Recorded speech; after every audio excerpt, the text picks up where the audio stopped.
Dear students, welcome to online class. ہمارا آج کا ٹاپک ہے federal form of government. Federal form of government کو بچوں اردو میں وفاقی طرز حکومت کہتے ہیں. تو اس کو وفاقی طرز حکومت کیوں کہتے ہیں، اس کو دیکھنے کے لیے آپ کہیں گے کہ وفاق کو چونکہ انگریزی میں فیڈریشن کہا جاتا ہے، اور فیڈریشن ایک لیٹن ورڈ ہے فیوڈس، اس سے اخذ کیا گیا، جس کے معنی ہے ایگریمنٹ کے. مطلب کسی کے ساتھ کوئی کنٹریکٹ کرنا، کوئی معاہدہ کرنا، کسی چیز کا اقرار کرنا، اس کو ہم فیوڈس کہتے ہیں. اور اسی کی جو اس کو اخذ کیا گیا فیڈریشن، اسی سے نکلا ہے. اگر ہم اس کا لغوی معنی دیکھتے ہیں، اس کا لغوی مفہوم، یعنی وفاقی حکومت ایک ایسی حکومت ہوتی ہے جس میں دو یا دو سے زائد آزاد اور خود مختار ریاستیں متحد ہو کر ایک نئی ریاست قائم کرنے کا عہد کرتی ہیں. جیسا کہ ہم نے سٹارٹ میں کہا کہ فیڈریشن مین ایگریمنٹ، کسی کے ساتھ کوئی آپ نے معاہدہ کیا ہے، کنٹریکٹ کیا ہے، تو اس لیے اس کو ہم وفاقی حکومت کہتے ہیں. فیڈرل فارم آف گورنمنٹ اس لیے اس کو کہا جاتا ہے کہ اس میں دو یا دو سے زیادہ بھی ہو سکتی ہیں، 3، 4، 5 یا اس سے بھی زیادہ اسٹیٹس جو ہیں، جو آزاد اور خود مختار ہوتی ہیں، وہ آپس میں ایک معاہدہ کر لیتی ہیں کہ ٹھیک ہے جی، یہ ہم 5-6 جو اسٹیٹس ہیں جو انڈیپینڈنٹ ہیں، فری ہیں، ہماری مطلب اتھارٹی ہے، ہم کیا کرتے ہیں آپس میں ایک کنٹریکٹ سائن کر لیتے ہیں، ایک ایگریمنٹ کر لیتے ہیں، ایک معاہدہ کر لیتے ہیں کہ ہم سب اپنے جو سوورنٹی ہے، اپنا جو اقتدار اعلیٰ ہے، ہماری جو سوورن پاور ہے، اس کو ہم وڈرا کر دیتے ہیں، اس سے ہم دستبردار ہو جاتے ہیں، اور ہم اپنی ساری جو اتھارٹی ہے وہ کسی ایک کے سپرد کر کے اور باقی اس سوورنٹی سے آزاد ہو گئیں اور ایک نئی ریاست کی تشکیل ہو گئی. مطلب سمجھ آئی؟ دیکھیں نا، اگر ہر ریاست کے پاس اپنی ایک سوورن اتھارٹی ہوگی تو اس کا مطلب ہے کہ وہ تو اب الگ الگ ریاستیں ہیں، تو وہ 4 یا 5 یا اس سے زیادہ ریاستیں یا 2 ریاستیں مل کر ایک آپس میں معاہدہ کرتی ہیں کہ ہم اپنے اپنے اقتدار اعلیٰ سے دستبردار ہوتے ہیں. تو پھر اس طرح سے ایک نئی ریاست کا وجود آتا ہے، ایک نئی ریاست کی تشکیل ہوتی ہے. اوکے. وفاقی نظام میں آئین کے تحت اختیارات مرکزی حکومت اور وفاق میں شامل اکائیوں کے سپرد کر دیے جاتے ہیں، اور قومی نوعیت کے اہم معاملات مثلاً دفاع، آپ کے اس میں فارن افیئرز ہیں، آپ کا مواصلات وغیرہ، اس طرح کے جو اختیارات ہیں وہ مرکزی حکومت کے پاس آ جاتے ہیں. اور جبکہ مقامی اور علاقائی نوعیت کے اختیارات مثلاً تعلیم ہے، اس میں آپ کا ہیلتھ ڈپارٹمنٹ ہے، میونسپل کے آپ کے ڈپارٹمنٹس ہیں، آپ کا ایگریکلچر کا ڈپارٹمنٹ ہے، یہ سارے جو ڈپارٹمنٹس ہیں وہ لوکل گورنمنٹ یا علاقائی حکومتوں کے پاس آ جاتے ہیں. ٹھیک ہے. اور اس طرح وفاقی نظام میں مرکزی اور علاقائی حکومتوں پر مشتمل دوہرا نظام ہوتا ہے، اور دونوں قسم کی حکومتیں اپنے اپنے دائرہ کار میں آزاد اور خود مختار ہوتی ہیں. اب ایک چیز یہاں پر اسٹوڈنٹس آپ نے کیپ ان مائنڈ کہ یہ اختیارات کی تقسیم ہوتی ہے، یہ اس میں اقتدار اعلیٰ کی تقسیم نہیں ہوتی. جو اتھارٹی ہے وہ مین ہے، ایک آپ کے پاس سوورن اتھارٹی ہے، لیکن چونکہ وہ اپنی مینجمنٹ کی خاطر یا جیسے بھی وہ اپنے اختیارات کو اپنی اکائیوں میں اور وفاق میں اس کو تقسیم کر دیتے ہیں. تو پھر جو اس میں مین شعبے ہوتے ہیں جیسے ڈیفنس ہے، فارن افیئرز ہیں، یہ سارے مرکزی حکومت کے پاس آ جاتے ہیں. اور جن معاملات کو صوبائی لیول پر سولو کیا جا سکتا ہے، جیسے ایجوکیشن ڈپارٹمنٹ ہے، ہیلتھ ڈپارٹمنٹ ہے، یہ سارے اس طرح کے اختیارات جو علاقائی حکومتوں کو دے دیے جاتے ہیں. وفاقی نظام حکومت میں آئین کی تشریح و تعبیر اور مرکز اور صوبوں میں پیدا ہونے والے تنازعات کا فیصلہ کرنے کے لیے اختیارات ملک کی اعلیٰ ترین عدالت سپریم کورٹ کو حاصل ہوتا ہے. اور اس نظام میں عدلیہ کی بالادستی، تحریری اور استوار آئین اور 2 ایوانی مقننہ کا ہونا ضروری ہے. اب جب ہم نے پہلے بات کی کہ اختیارات جو ہیں وہ مرکز اور صوبوں کے درمیان تقسیم کیے جاتے ہیں. اوبیسلی جہاں پر بھی اختیارات کی تقسیم ہوگی وہاں پر ڈسپیوٹس تو سامنے آئیں گے، کلیشز ہوں گے، پرابلمز آئیں گے. تو ان کلیشز کو سالو کرنے کے لیے کیا سلوشن نکالا جائے؟ ان پرابلمز کو سالو کرنے کے لیے سلوشن یہ نکالا جاتا ہے کہ جو ملک کا جو آپ کی سب سے سپیریئر جو آپ کی کورٹ ہے اور جو ملک کی اعلیٰ ترین عدالت ہے، اس کو یہ اختیارات حاصل ہوتے ہیں کہ وہ ان دونوں کے درمیان کلیشز کو سالو کر سکیں اور جو ان کے باہم فیصلہ بنتا ہے اس کو، اس کے ڈیسیژن میکنگ کی اس کے پاس اتھارٹی ہو آپ کی سپریم کورٹ کے پاس. ٹھیک ہے، یہ جو ہم فیڈرل فارم آف گورنمنٹ کی بات کر رہے ہیں تو اسٹوڈنٹس یہ نظام پاکستان، بھارت، آسٹریلیا، امریکہ، جرمنی، کینیڈا وغیرہ میں رائج ہے. پاکستان کا تو آپ کو پتہ ہے.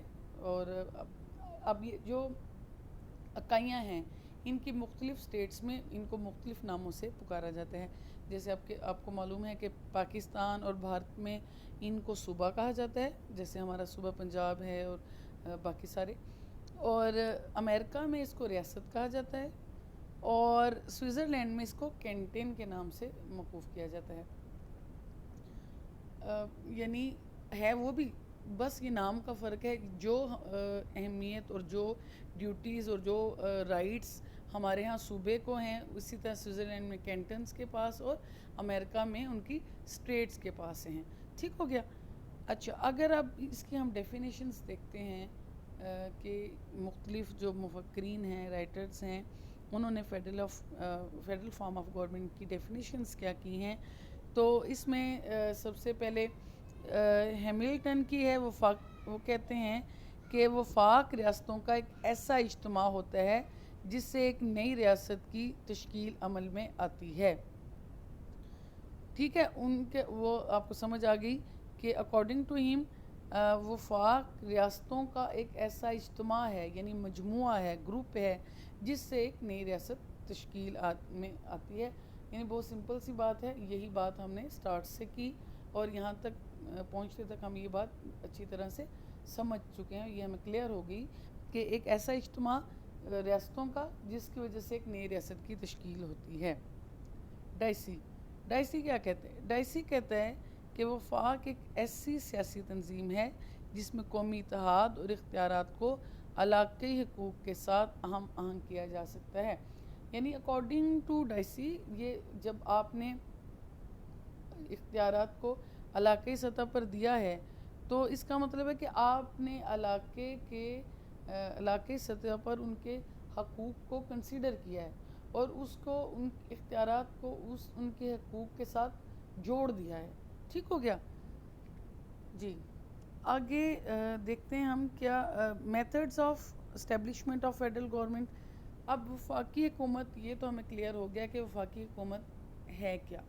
ٹھیک ہے، اب وفاقی حکومت کن صورتوں میں سامنے آتی ہے؟ اس کے دو سمپل سے پوائنٹس ہیں. ایک تو یا تو سینٹرلائزیشن ہوگی یا ڈی سینٹرلائزیشن ہوگی. ٹھیک ہے، یعنی یا تو سینٹرلائزیشن ہو جائے گی، مرکزیت قائم ہوگی، یا اس کی دوسری صورت کیا ہے؟ Decentralisation. اب اس کو ہم کلیئر کر لیتے ہیں کہ سینٹرلائزیشن کیا ہے اور ڈی سینٹرلائزیشن کیا ہے. سینٹرلائزیشن میں اس طریقے میں کچھ آزاد اور خود مختار ریاستیں کچھ مشترکہ مقاصد مثلا مضبوط دفاع، تجارت کی ترقی، معاشی فوائد یا کسی بیرونی جارحیت کے مقابلے کے لیے رضاکارانہ طور پر متحد ہو کر ایک وفاقی حکومت قائم کر لیتی ہیں. امریکہ اور آسٹریلیا کا وفاق اسی طرح سے قائم ہوا. اب سینٹرلائزیشن تو وہی ہے جو ہم سٹارٹ سے بات کر رہے تھے کہ کچھ ریاستیں ہوتی ہیں جو آلریڈی آزاد ہوتی ہیں، خود مختار ہوتی ہیں، اور تو وہ کیا آپس میں ایک معاہدہ کر لیتی ہیں. ایک ان کا ایگریمنٹ ہو جاتا ہے کہ جی ہم ایسا کرتے ہیں کہ ہم سب آپس میں مل جاتے ہیں، جس سے ہمارا ڈیفینس اسٹرانگ ہوگا. ہمیں کوئی اور ریاست یا کوئی ملک ہم پر حملہ نہیں کر سکے گا کیونکہ ہم مضبوط ہو جائیں گے باہم مل کر.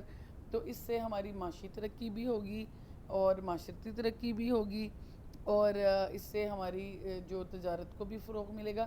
تو یہ ساری چیزیں مد نظر رکھ کر وہ آپس میں ایک اتحاد کر لیتے ہیں. اس کو تو کہہ دیا سینٹرلائزیشن. جیسے آپ کو پتہ ہے کہ امریکہ میں سٹارٹ میں پہلے 13 ریاستیں تھیں، ان کا اتحاد ہوا اور پھر یہ بڑھتے بڑھتے ابھی آپ کو کرنٹ امریکہ کی صورتحال معلوم ہے. اسی طرح وہ جیسے فلاڈلفیا کے مقام پر 13 ریاستیں اکٹھی ہوئی تھیں اور باہم انہوں نے ایک اتحاد کیا تھا اور ایک اپنی وفاقی نظام حکومت کا انہوں نے آغاز وہاں سے کیا تھا. اچھا، اگر اب ہم یہ دیکھتے ہیں کہ یہ تو سینٹرلائزیشن تھا. اب ڈی سینٹرلائزیشن کیا ہے، یعنی لا مرکزیت کیا ہے، مرکزیت کا نہ ہونا کیا ہے. پہلی شکل تو تھی کہ کچھ چھوٹی چھوٹی ریاستیں تھیں وہ آپس میں مل گئیں. دوسری صورت یہ ہے کہ ایک بہت بڑی ریاست ہو سکتی ہے، جیسے اس کی آبادی بہت زیادہ ہو، اس کا رقبہ بہت زیادہ ہو اور وہ اتنی زیادہ بڑی ہو کہ اس کی مینجمنٹ سنبھالنا مشکل ہو ایک حکومت کے لیے. تو کیا کرتے ہیں کہ ان کو ڈیوائیڈ کر لیتے ہیں. دو آزاد اور خود مختار علیحدہ علیحدہ سے ریاستیں بن جاتی ہیں. یا پھر ایک بہت بڑی ریاست ہے جہاں پر بہت سارے لوگ رہتے ہیں لیکن نہ تو ان کی زبان ملتی ہے، تہذیب و تمدن بھی نہیں ملتا، ان کے علاقے مفادات بھی نہیں ملتے. تو پھر کیا کیا جاتا ہے، اس میں ان کو ڈیوائیڈ کر لیا جاتا ہے کسی بھی بیس پر. جیسے اس کی سب سے بڑی اگزامپل ہمارا خود کا پاکستان ہے، ہمارا اپنا ملک، کہ ہم ان سے مذہب کی بیس پر ایک الگ ریاست بنا کر بیٹھ گئے اور الحمدللہ ایک بہت کامیاب ریاست کا وجود آیا. تو اس میں اس کے علاوہ بھی روس، کینیڈا، بھارت اور پاکستان کا وفاق اس کی بہترین اگزامپلز ہیں کہ جہاں پر ریاست بہت بڑی ہے اور لیکن وہاں پر رہنے والے لوگوں کا تہذیب و تمدن الگ ہے اور ان کے جو علاقائی مفادات ہیں ان کا ٹکراؤ ہوتا ہے. تو اس صورت میں الگ الگ ریاستیں قائم ہو جاتی ہیں.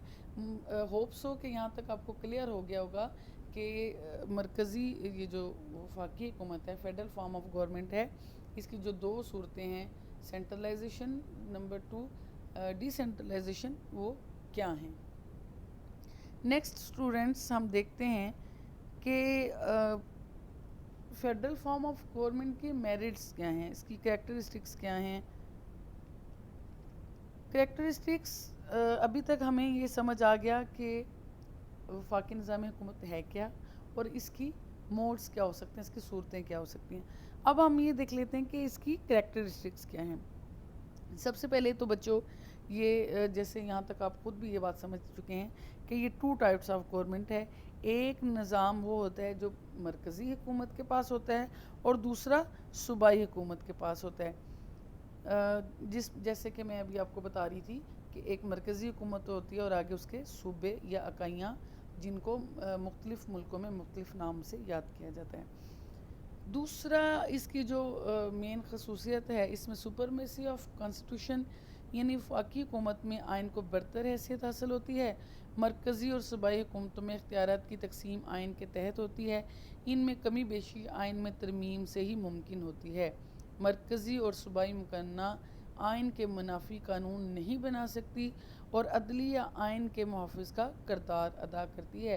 یہ بات ہم پہلے ہی ڈسکس کر چکے ہیں کہ عدلیہ کو یہاں پر آزاد اور خود مختار حیثیت حاصل ہوتی ہے، تبھی تو وہ مرکز اور علاقائی یا علاقوں کے آپس میں جو تعلقات ہوتے ہیں، جو ان میں کلیشز آتے ہیں، جو ان کے ڈسپیوٹس سامنے آتے ہیں، اس کو سالو آؤٹ کرنے کے لیے عدلیہ بہت اہم رول پلے کرتی ہے.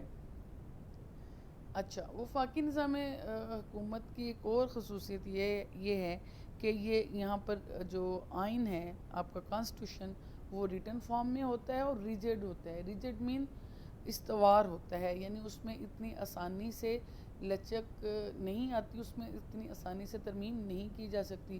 دیکھیں نا، اگر آپ کا جیسے کہ برطانیہ میں ہے، برطانیہ میں آپ کا جو کانسٹیٹیوشن ہے وہ ریٹن نہیں ہے، ٹھیک ہے، لیکن وہاں پر فیڈرل فارم آف گورنمنٹ بھی نہیں ہے. اب امریکہ میں آپ کا ان کا جو کانسٹیٹیوشن ہے وہ ریٹن ہے، تو وہاں پر فیڈرل فارم آف گورنمنٹ ہے. اب جب جس ملک میں یا جس ریاست میں ریٹن کانسٹیٹیوشن ہی نہیں ہوگا، آپ کا آئین لکھا ہوا ہی نہیں ہے، تحریری فارم میں ہے ہی نہیں، وہاں پر کیسے کوئی مرکز اور اختیارات کے مرکز اور علاقائی حکومت کے اختیارات کو انڈرسٹینڈ کر سکے گا. ٹھیک ہے, ان کے درمیان تو کلیشز آئیں گے. اور اگر آپ کا جو کانسٹیٹیوشن ہے وہ بہت زیادہ فلیکسیبل ہے, اس میں آسانی سے ترمیم کی جا سکتی ہے, تو پھر تو جیسے جس بھی صوبے کا دل کرے گا وہ اٹھ کے آئین میں ترمیم کرنے بیٹھ جائے گا. ایسا نہیں ہوتا. فیڈرل فارم آف گورنمنٹ میں آئین جو ہے وہ ریٹن اور ریجڈ ہونا اس کا بہت ضروری ہے. انڈیپینڈنٹ جوڈیشری, یہ بار بار ہم بات دہرا رہے ہیں کہ عدلیہ کا آزاد ہونا ضروری ہے. اس نظام میں عدلیہ آزاد اور خود مختار ہوتی ہے. اگر مرکز اور صوبوں میں کوئی تنازع پیدا ہو جائے تو اس کا فیصلہ سپریم کورٹ کرتی ہے. عدلیہ آئین کی تشریح اور حفاظت کرتی ہے اور عدالتی نظر ثانی کے تحت مرکز یا علاقائی حکومت کے کسی ایسے قانون کو کل عدم قرار دے سکتی ہے جو آئین کے منافی ہو.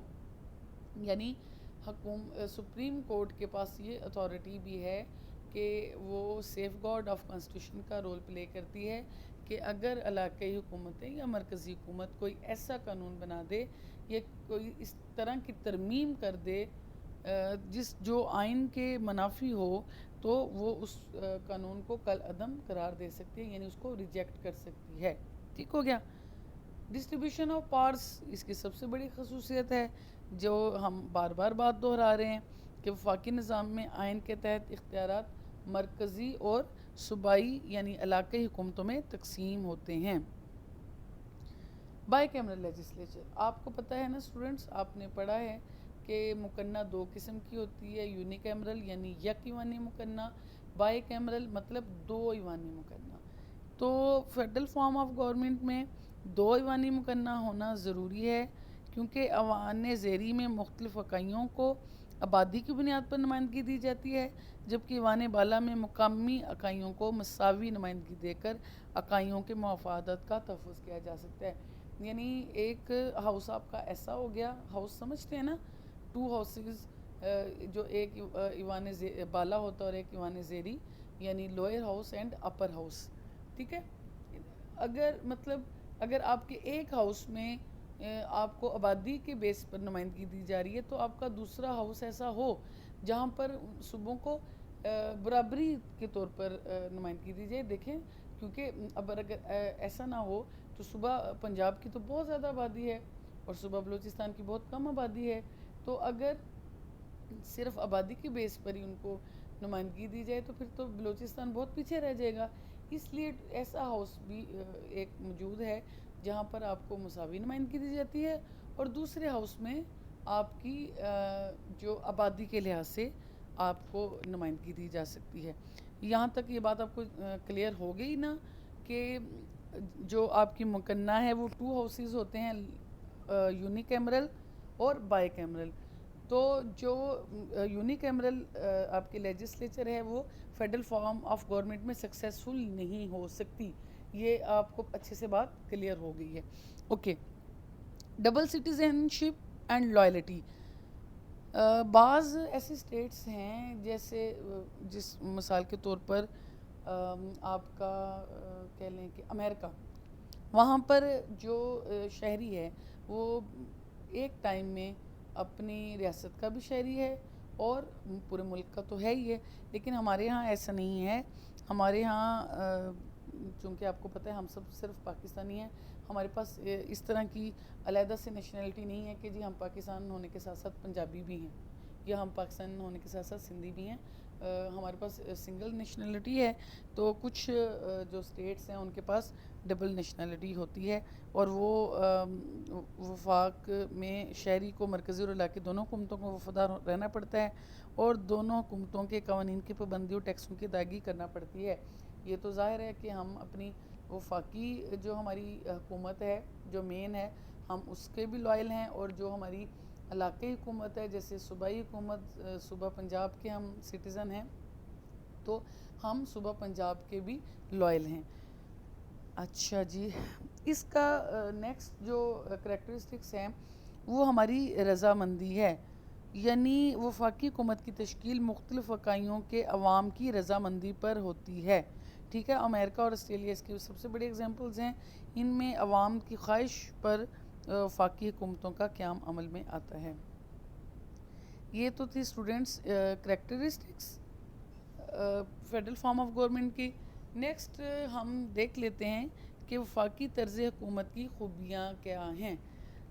اس چیپٹر کو جب آپ نے سٹارٹ کیا ہوگا تو آپ کو یہ بڑی انٹرسٹنگ چیز لگی ہوگی کہ جب بھی ہم کوئی ٹاپک پڑھتے ہیں ساتھ ہی ہم اس کے پہلے میرٹس پڑھتے ہیں اور بالکل اس کے پیراللی ہم اس کے ڈی میرٹس پڑھنا شروع کر دیتے ہیں. یعنی اوبویسلی ہر چیز خوبیوں اور خامیوں کا مجموعہ ہوتی ہے. تو اسی طرح جب ہم نے یہ مختلف سسٹمز پڑھنے ہیں تو ہم نے یہ دیکھنا ہے کہ ان کی خوبیاں کیا ہیں اور ان کی خامیاں کیا ہیں. Merits of federal form of government کی بات کریں تو یہ سب سے پہلے جو بڑی ریاستوں کے لیے موضوع ہے سوٹیبل فار لارج اسٹیٹس. ظاہر ہے اگر ایک بہت بڑی ریاست ہے جیسے روس ہے، امریکہ ہے، کینیڈا ہے، آسٹریلیا ہے، بھارت ہے، آپ کو پتہ ہے ان کا رقبہ بھی بہت زیادہ ہے، ان کی آبادی بھی بہت زیادہ ہے، تو یہاں پر ایک مرکزی حکومتی کامیاب نہیں ہو سکتی. obviously اختیارات جو ہیں وہ صوبائی حکومتوں کے سپرد بھی کیے جاتے ہیں اور تبھی ایک اسٹیٹ جو ہے وہ سکسیسفل ہوتی ہے. نیکسٹ جو ہے اسٹرانگ گورنمنٹ. یہ وفاقی نظام حکومت اس لحاظ سے بہت مضبوط تصور کیا جاتا ہے کہ اس میں چھوٹی چھوٹی اور کمزور ریاستوں میں بھی باہمی اتحاد سے ایک مضبوط اور طاقتور ریاست بن جاتی ہے. جیسے میں نے بہت سٹارٹ میں بات کی کہ بہت چھوٹی چھوٹی ریاستیں مل کر ایک بڑی ریاست بن جاتی ہیں جس سے ایک مضبوط حکومت سامنے آتی ہے. ان کا دفاع آسان ہو جاتا ہے، ان کو معاشی طور پر ان کی ترقی ہو جاتی ہے. تو اور اس میں کوئی آسانی سے ان کے اوپر حملہ بھی نہیں کر سکتا. جیسے امریکہ 50 ریاستوں کے وفاقی بنا پر طاقتور ترین ریاست ہے. ٹھیک ہے. Benefits of distribution of work. وفاقی نظام حکومت میں جو ہے وہ کام کا بھی بوجھ ظاہر ہے بڑھ جاتا ہے. مرکزی حکومت کو چھوٹے چھوٹے اور علاقائی مسائل پر توجہ نہیں دینی پڑتی، وہ زیادہ توجہ کے ساتھ قومی امور سر انجام دے سکتی ہے، جبکہ علاقائی معاملات سے صوبائی حکومت مؤثر طور پر نمٹ سکتی ہے. اچھا جی، ایک اور بڑی اہم چیز جو ہے جو میں سمجھتی ہوں کہ فیڈرل فارم آف گورنمنٹ سے لوگوں میں سیاسی شعور آتا ہے، کیونکہ وہاں پر صرف ایک مرکزی حکومت نہیں ہے، آپ کی صوبائی حکومت آگے آپ کی علاقائی حکومتیں بھی ہیں. تو پھر عوام کی جو سیاسی تربیت ہوتی ہے کیونکہ وہ اپنی علاقائی سطح پر حکومتی کام حکومتی امور ہوتے دیکھتے ہیں تو ان کو ان کی سیاسی شعور میں ان کے اضافہ ہوتا ہے، ان کی سیاسی تربیت ہوتی ہے اور ان کو پتہ چلتا ہے کہ یہ جو صرف قومی نمائندوں کا نہیں، ان کو اپنے صوبائی نمائندوں کا بھی وہ انتخاب خود کرتے ہیں تو ان کو پتہ چلتا ہے کہ ایک پولیٹیکلی ٹریننگ کیا ہے. ٹھیک ہے. اچھا جی، اس کے اقتصادی فوائد بھی ہوتے ہیں. ظاہر ہے جب چھوٹی چھوٹی ریاستیں متحد ہو کر ایک وفاق بنا لیتی ہیں تو انہیں کئی اقتصادی فوائد حاصل ہوتے ہیں اور ان کی جو اکانومی ہے وہ اسٹرانگ ہوتی ہے اور ایک ہی ان کو فوج رکھنا پڑتی ہے اور ظاہر ہے ان کے ساری ریاستوں کی ایک ہی ایمبیسی ہوگی اور ان کے جتنے بھی یہ سمجھ لیں کہ ہیومن ریسورسز ہیں یا ان کو قدرتی وسائل اللہ تعالیٰ ایک ریاست کے پاس اگر دیکھیں ایک ریاست کے پاس اگر نمک نکل رہا ہے قدرتی طور پر اور دوسری ریاست کے پاس کوئلہ نکل رہا ہے قدرتی طور پہ، تو جب وہ آپس میں اتحاد کر لیتی ہیں تو ظاہر نمک بھی ان کا ہوا کوئلہ بھی ان کا ہوا. ٹھیک ہے نا. تو اور پھر ظاہر ہے زیادہ لوگ ہوں گے، زیادہ وہ ان کو ہیومن ریسورسز ملیں گے، ان کو مین پاور ان کے پاس زیادہ ہوگی اور ان کی ترقی اور خوشحالی میں اضافہ ہوتا ہے. ٹھیک ہے. ایک اور چیز ان کے قومی وقار میں اضافہ ہوتا ہے. تو دیکھیں اب اس کی ایگزامپل بہت اچھی بک پر بھی اس کی ایگزامپل بہت اچھی لکھی ہوئی تھی، یہاں کہیں ہوگی کہ ہاں دیکھیں پاکستان کا کوئی شہری بیرون ملک جتنے فخر سے یہ کہہ سکتا ہے کہ میں پاکستانی ہوں، اتنے فخر اور وقار سے ہرگز نہیں کہہ سکتا کہ میں پنجابی ہوں، جی میں سندھی ہوں، میں بلوچی ہوں یا پٹھان ہوں. اس طرح ایک امریکی شہری اپنے آپ کو امریکی کہلوانا زیادہ پسند کرتا ہے بجائے اس کے کہ وہ کہ جی میں نیو یارک کا ہوں. ٹھیک ہے. تو ایک امریکہ کا ایک نام ہے اور ایک اس میں سے ایک چھوٹی سی ریاست سے اٹھ کے اس کو کون جانتا ہے. یا اگر ہم کسی دوسرے ملک جائیں گے تو پاکستان کو تو الحمدللہ ایک دنیا جانتی ہے، جی میں پاکستانی ہوں. ہاں جا کے ہم کہہ دیں جی ہم بلوچی ہوں، اس نے کہنا جی جناب آپ کدھر سے آئے ہیں. ٹھیک ہے. تو اس میں ہم کہہ سکتے ہیں کہ قومی وقار میں اضافہ ہوتا ہے، آپ کی نیشنل ڈگنیٹی ہے وہ بڑھتی ہے جب آپ ریاستوں کے اتحاد کے ساتھ ایک ریاست قائم کرتے ہیں۔ تو مطلق الانانیت کی روک تھام ہوتی ہے، پریونشن آف ابسلیوٹنس۔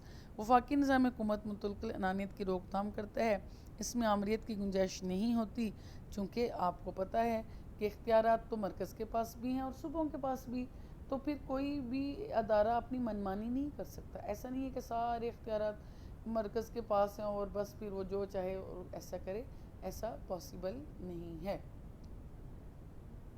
اچھا، موجودہ دور میں موضوع سوٹیبل فار پریزنٹ پیریڈ جو ہے، موجودہ دور میں تعلیم میں اضافہ کی وجہ سے عوام کے سیاسی شعور میں اضافہ ہوا ہے۔ سیاسی شعور میں اضافہ کی وجہ سے لوگ زیادہ سے زیادہ علاقائی خود مختاری چاہتے ہیں تاکہ ان کے مسائل مقامی طور پر حل ہو سکیں۔ وفاقی نظام ہی ان اصلی تقاضوں سے عہدہ برا ہونے کی صلاحیت رکھتا ہے۔ یعنی اصلی تقاضے مطلب اس دور کے، یعنی جو وقت کے تقاضے ہیں، جدید تقاضے ہیں، ان سے صرف فیڈرل فارم آف گورنمنٹ ہی پورا اتر سکتی ہے، کیونکہ ہر بندہ اب پولیٹیکل سینس رکھتا ہے، پولیٹیکل اویئرنیس رکھتا ہے، اس میں سیاسی شعور ہے، اور وہ چاہتا ہے کہ وہ علاقائی طور پر اپنے حکومتی معاملات سے جو اس کے پاس نالج ہو، اس کو پتہ چلے کہ وہ کس طرح سے اپنے نمائندوں کو منتخب کرتا ہے اور کس طرح سے وہ سیاست کر رہے ہیں یا حکومت کر رہے ہیں۔ تو اس کی وجہ سے یہ جدید دور کے لیے یہی بہترین ہے۔ ورلڈ اسٹیٹ جدید سیاسی مفکرین کا خیال ہے کہ دنیا کو جنگ و جدل سے بچانے، عالمی امن کے فروغ اور خوشحالی کے لیے ضروری ہے کہ تمام دنیا کو ایک عالمی ریاست کی صورت میں منظم کر دیا جائے۔ تو وہ کہتے ہیں کہ جی اس خواب کی تعبیر صرف وفاقی نظام میں ممکن ہے۔ آپ کو پتہ ہے نا، ویسے بھی now the world has become a global village, ٹھیک ہے، تھرو گلوبلائزیشن۔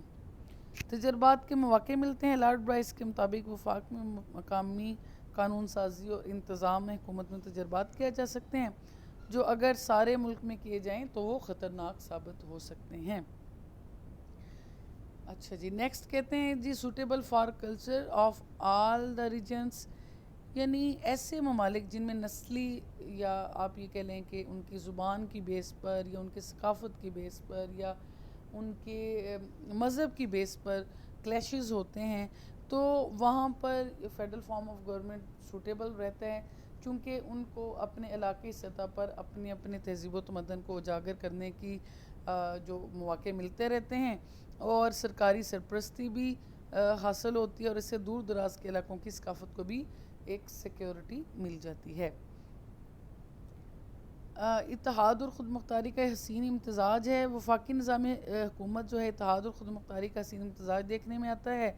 ایک طرف مختلف اکائیوں کے اتحاد سے مضبوط حکومت کا قیام عمل میں آتا ہے، تو ساتھ ساتھ اکائیاں اپنے معاملات میں آزاد اور خود مختار ہوتی ہیں اور اپنی انفرادیت برقرار رکھتی ہیں۔